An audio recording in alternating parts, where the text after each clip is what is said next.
may mga oras, may mga linggo na hindi po kami nakakapagsimba. Ako na po Lord ang humihingi ng kapatawaran sa mga kasamahan namin na nalubog po ang kanilang tahanan. Kaya po nung nagdaan na linggo, hindi po kami nakagawa ng tungkulin para sa inyo. Lord, patawad, Panginoon ko, patawad sa lahat-lahat.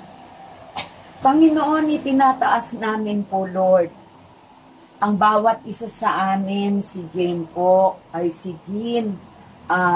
Masaya na po ako sa kanya dahil nararamdaman niya ang Panginoon. Itinataas ko po, Lord, ang kumari ko na si Maring Lucy. Ang kanyang pinagdadaanan po, Lord, matatagalan niya. At kayo po, Lord, ang dakilang manggagamot.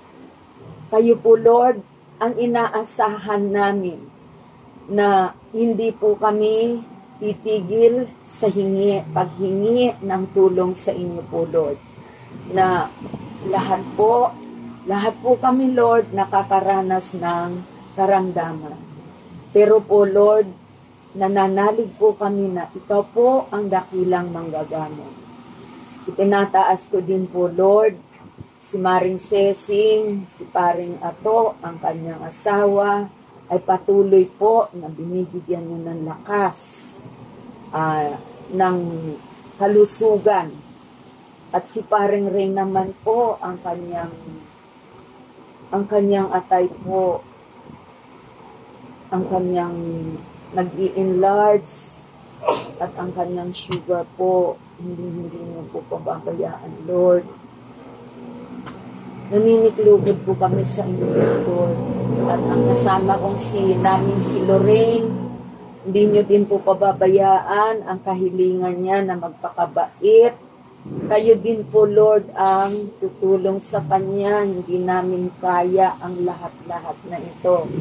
Ganon din po, Lord, si Tita Maris, kung sino man po ang pumipigil sa kanya, na huwag lumapit sa inyo po, Lord. Pakalinawin niyo po ang kanyang isipan. Lukuban niyo po, Lord, ng kahinahunan ang kanyang pag-iisip, ang banal na Espiritu.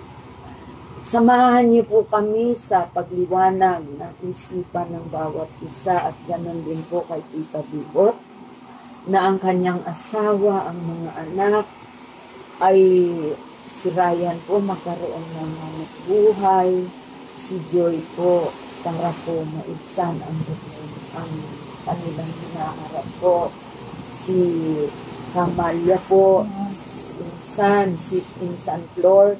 Maraming salamat sa iyo, Lord, dahil hindi niyo po pinapabayaan ang kanyang dalawang anak at ang kanyang pamilya. Ang Nanang Asin po, kakasama namin sa Alimador, ang pagpapala. Hindi ng mga kasama namin, hindi nakasalo dahil sa anumang kadahilanan, hinihiling namin na patuloy ninyo pagkagi ng aming bukod ng isip. Na kami ilalong maging masigasig at